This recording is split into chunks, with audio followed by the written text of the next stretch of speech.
Šiandien matysite, milžiniškas Babelio bokšto progresas neužilgo sieks dangų. Kainas nužudė savo brolį Abelį. Kodėl tai padarė ir kas jo laukia? Prieš kelias savaitės oficialiai pradėtas milžiniškas statybų projektas, kuris jau dabar vadinamas didžiausiu žmonijos iššūkiu. Babelio gyventojai, kalbantys viena bendra kalba, vieningai nusprendė pastatyti bokštą siekiantį dangų. Pasidarykime vardą, kad Babelis būtų žinomiausia vieta Žemėje, teigia projekto iniciatoriai. Tūkstančiai žmonių dirba be perstojo.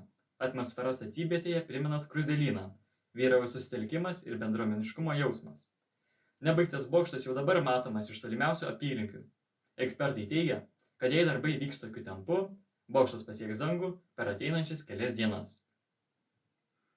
Taip pat šiandien ramų žemdirbių gyvenimą sudrebino tragedija. Lauke rastas negyvas jaunas piemuo Abelis.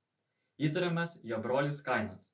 Konfliktas, kuris manoma paskatino Kainą įvykdyti žmogžudystę, prasidėjo paaukojimo ceremonijos. Abu vyrai aukojo Dievui, tačiau liudininkai teigia, kad Dievas palankiai priėmė Abelio auką, o Kaino ne.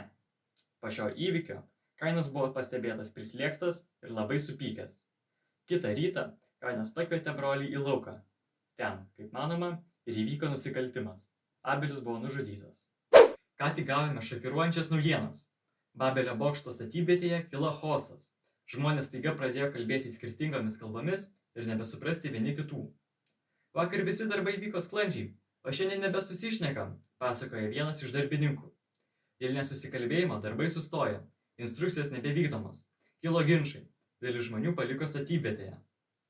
Ekspertai teigia, kad tai gali būti aukščiausiojo Dievo tėvo įsikišimas, kaip reakcija į žmonių puikybę ir norą prilygti Dievui.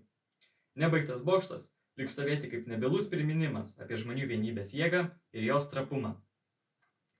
Taip pat naujausios naujienos iš Kaino ir Abelio tragedijos. Pranešama, kad Kainui paskelbtas nuosprendis. Jis bus prakeiktas ir pasmerktas klaidžioti žemėje kaip tremtinys. Jo dirbama žemė nebeduos jam derliaus. Taip pat Dievas pažymėjo Kainą ypatingų ženklų, kad niekas jo nenužudytų. Ši istorija jau dabar vadinama pirmuoju žmonijos užfiksuotų nusikaltimu. Ekspertai teigia, kad šis įvykis dar ilgai bus analizuojamas ir taps svarbia pamoka ateities kartoms.